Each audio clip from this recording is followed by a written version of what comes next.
jumpa lagi dari saya yang maaf sebelumnya karena udah lama, seminggu lebih saya nggak bikin video karena banyak pekerjaan tim rakit kayak gini, jadi belum sempat ya bikin video. Nah, sekarang saya bikin video, silakan selamat menyaksikan ya cara-cara budidaya kepiting suka saat ini. Pertama ini guys ya, ini pompa saya pakai yang 100 watt ketinggian 4 meter, dan pipa-pipanya ini pipa 3,5 dim. Kalau untuk keluar saya ini pakai talang nih ya, talang untuk rumah itu. Kalau ini baru 3/4 keluarnya. Kalau dikasih yang setengah dim, airnya bisa luber ke atas, nggak mampu untuk keluar. Kalau saringannya ya itu masih tetap pasir, atas itu spon, bawahnya pasir, arang, spon lagi sama pasir. Membersihkan kalau sponnya 24 jam sekali diganti dan dicuci lagi. Ini dari pompa saya kasih lubang ini gunanya agar air di kolam bisa berputar, ada sirkulasi air berputar agar ada oksigennya, supaya planktonnya itu tetap hidup. Lalu air naik ke atas. Sini saya bikin T karena kotaan saya ini kanan kiri ada 2. Terus kalau ini saya bor. Ini kalau selang 8 mili berarti bornya yang pakai yang 7 mili agar seret kalau kita masukkan biar nggak bocor. Terus bawahnya lagi saya kasih nih selang lebih kecil dari 8 mili itu, lalu saya jepit, saya panasi, saya lubangin sekitar 3 milian lah lubangnya. Banyak itu semua kanan kiri sama. Terus kalau posisi lubang di kotak,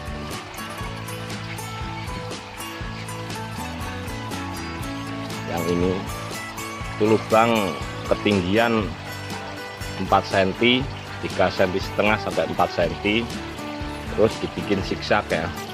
Kalau yang atasnya sebelah kanan, berarti bawahnya akhirnya sebelah kirinya, biar air yang jatuh itu tidak tumpah, tidak langsung masuk ke lubang pembuangan. Terus ya jejak terus, lalu yang paling bawah ini masuk ke talang. Itu salurannya pendek aja gitu, yang penting nggak nyiprat atau tumpah keluar. Terus kalau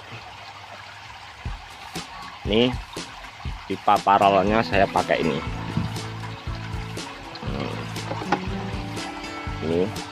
merek Rujika ya, bukan merek ini ya, merek Rujika. Karena kenapa? Kalau kita pakai paralon yang jelek, yang murah, terlalu tipis, akhirnya kalau kita masukkan 3/4 sama setengah dim itu nggak bisa kendor sekali, nggak bisa kenceng.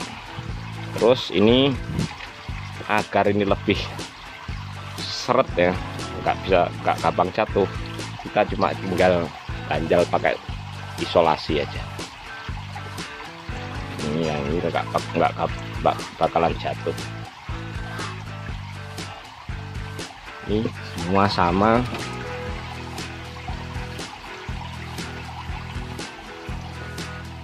Talang pakai 2 nih, kanan kiri.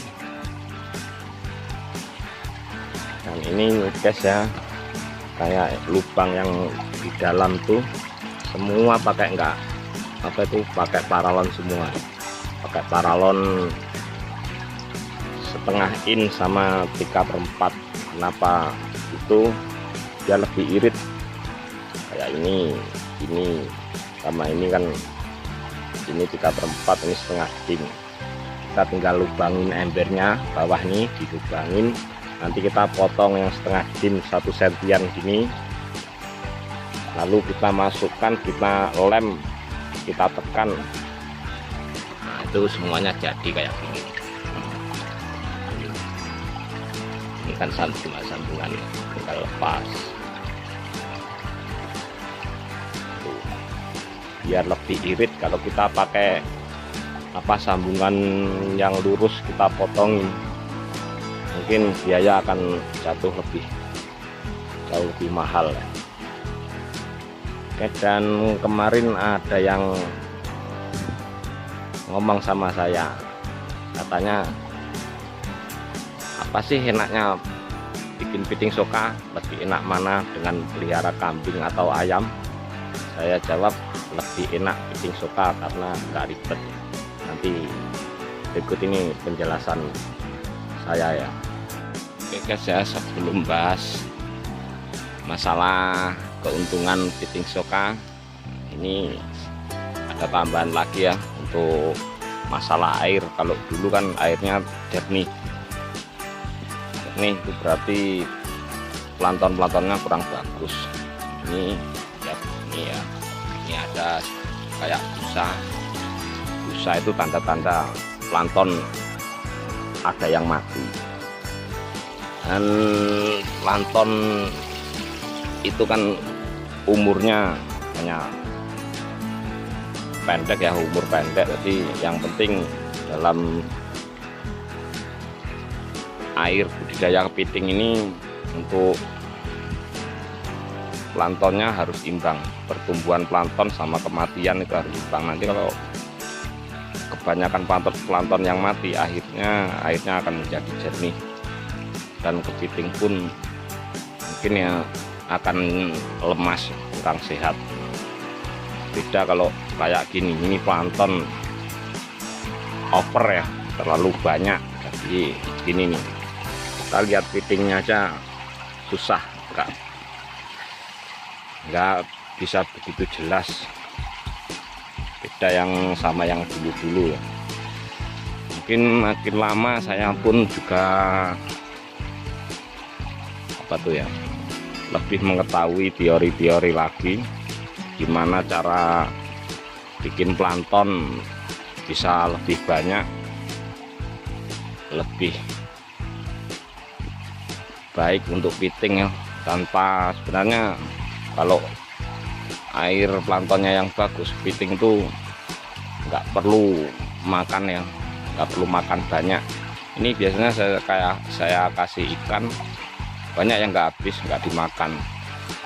Tapi biarpun nggak dimakan, kepiting tetap gemuk dan cepat molting. Molting itu tergantung kita memutilasi. Kalau kita tepat memutilasi kepiting itu 25 hari memang sudah molting. Yang kemarin contohnya yang ini cangkangnya sudah tadi pagi ya. Terus yang masih empuk kepitingnya yang saya mutilasi ini belum molting, tapi mungkin ada yang 30 hari, ada yang 40 hari bisa molting. Dan ini bibit-bibit yang saya baru masukin yang kemarin sudah jadi soka semua. Akhirnya yang saya masukkan bibit baru. Kalau dulunya nggak pernah saya kasih tanggal dan berat piting. Untuk kali ini saya tanggalin biar bisa tahu. Kalau yang tadi pagi ini saya kasih tanda nih yang sudah kosong, yang sudah molting. Kalau ini semua sudah penuh. Kemarin saya beli bibit 2 kiloan untuk memenuhi. Jadi kita panen kepiting soka, sekali panen kita jual, kita ya langsung cari bibit lagi biar nggak ada yang kosong. Kenapa saya tertarik sekali ya sama kepiting soka? Ini buktinya ya, penghasilan kepiting soka itu memang memuaskan. Nah, ini saya bikin rak lagi baru.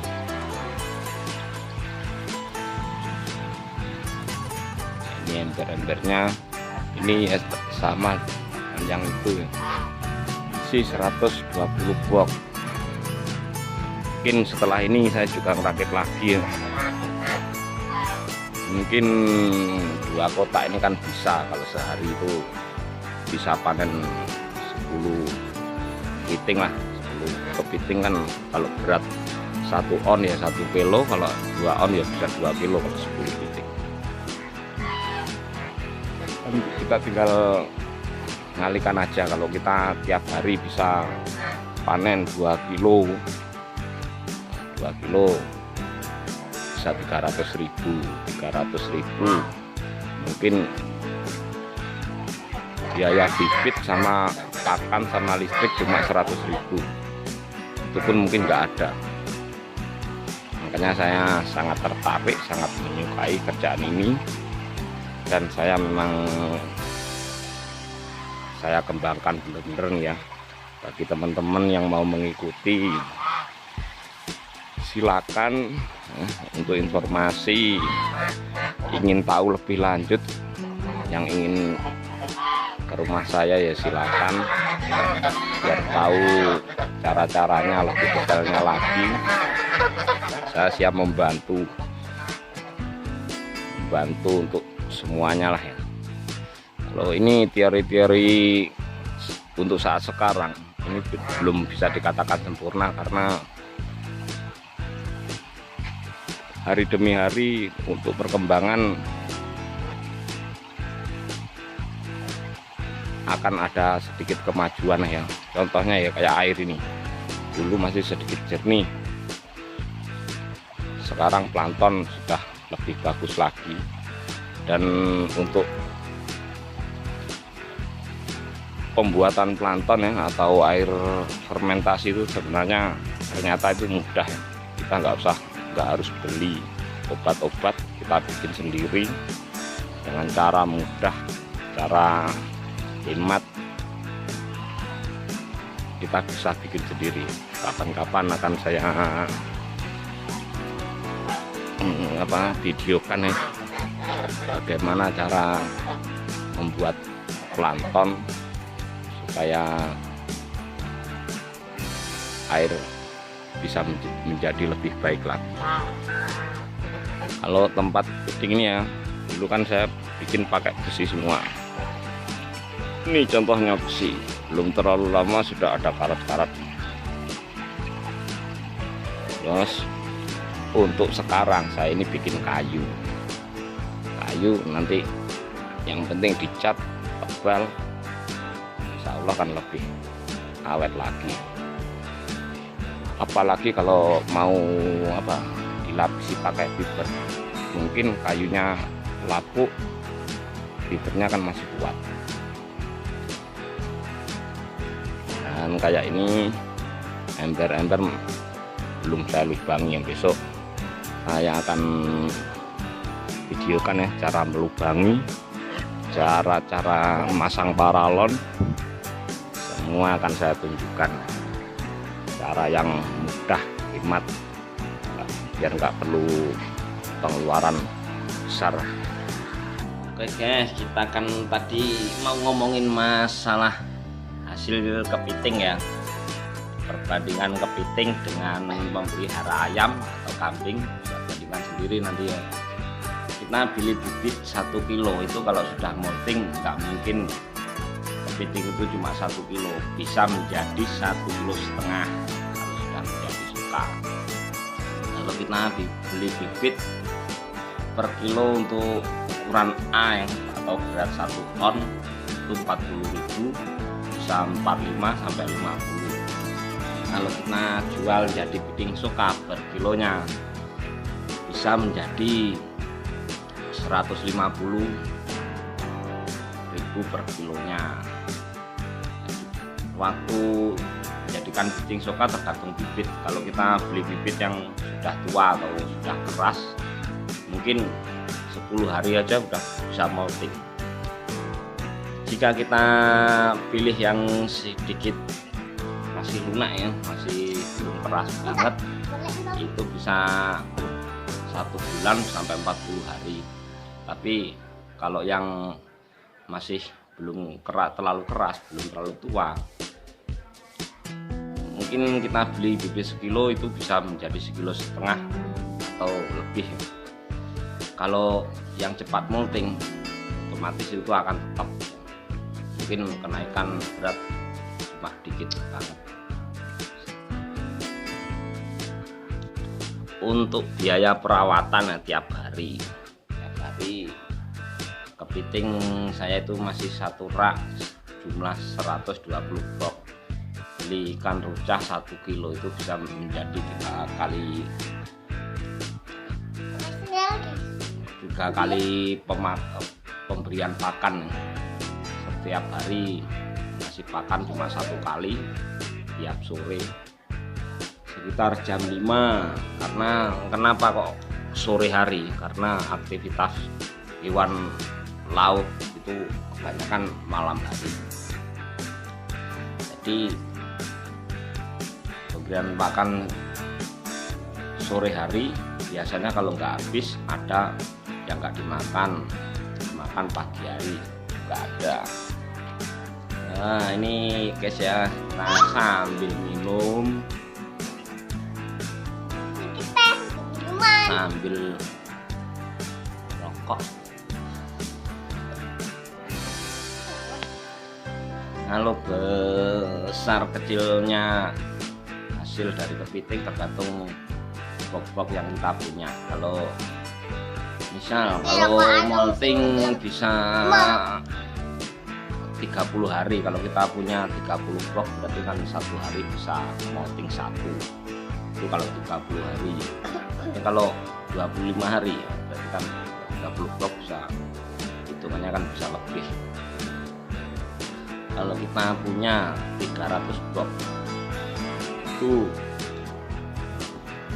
per hari kan bisa 1 kilo. Itu 1 kilo pun jika kepitingnya 1 on.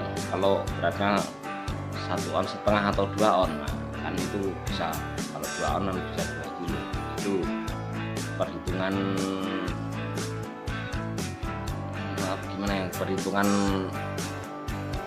yang enggak maksimalnya. Kalau maksimalnya kan bisa lebih, misalnya 15 hari, 20 hari ya, kita bisa molting.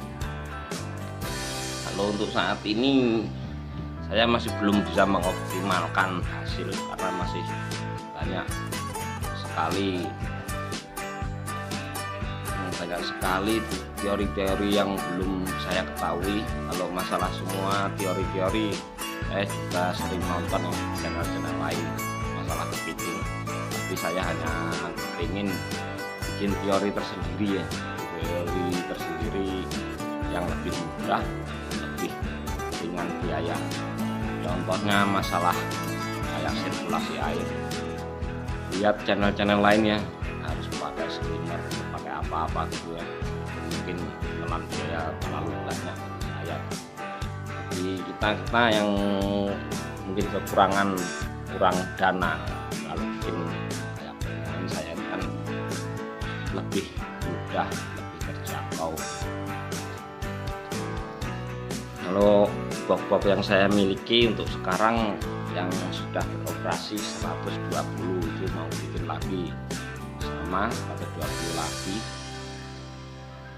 berarti jumlah kan jadi 240. Mungkin setelah itu saya akan bikin rak yang lebih simpel lagi, lebih banyak lagi. Mungkin saya akan perkecil lagi biar satu rak itu kalau bisa isi langsung 250 box.